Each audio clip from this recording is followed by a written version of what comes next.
మద్యపానం ఆరోగ్య సమస్యలకు దారితీస్తుందని, కుటుంబాలపై ఆర్థిక భారాన్ని మోపుతుందని అందరికీ తెలుసు. కానీ మద్యానికి బానిసలైన వారికి దాన్ని వదిలించుకోవడం అంత సులభం కాదు. అందుకే కొన్ని రాష్ట్రాలు మద్యాన్ని పూర్తిగా నిషేధించాయి. మద్యం సేవించిన కఠిన శిక్షలు విధిస్తారు. ఇండియాలో చాలా రాష్ట్ర ప్రభుత్వాలకు ప్రధాన ఆదాయ వనరుల్లో మద్యం ఒకటి. ఈ శాఖ ఆదాయం ఆధారంగానే ప్రభుత్వ బడ్జెట్ను నిర్ణయిస్తారు. ప్రభుత్వాలు ఖజానాను నింపుకోవడానికి మద్యం ధరలను పెంచుతూ ఉంటాయి. కానీ భారతదేశంలోని కొన్ని రాష్ట్రాలు మద్యాన్ని పూర్తిగా నిషేధించాయి. ఆ రాష్ట్రాలు ఏమిటో ఇప్పుడు చూద్దాం.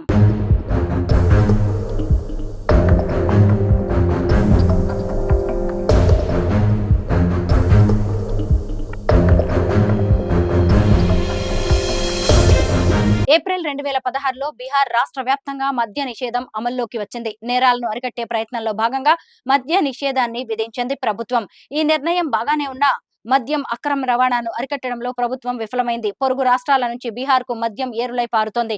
1960లో రాష్ట్రం ఏర్పడినప్పటి నుంచి గుజరాత్ మద్య నిషేధాన్ని అమలు చేస్తోంది. గాంధీజీ సిద్ధాంతాలను ఇక్కడ కఠినంగా పాటిస్తారు. అంతేకాకుండా కఠినమైన చట్టాలు కూడా ఉన్నాయి.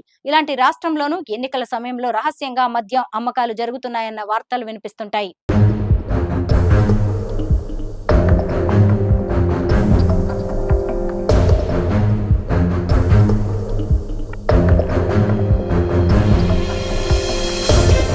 చర్చిలు, మహిళా సంఘాల నేతృత్వంలో మిజోరాం 1997లో మద్య నిషేధం అమలు చేసింది.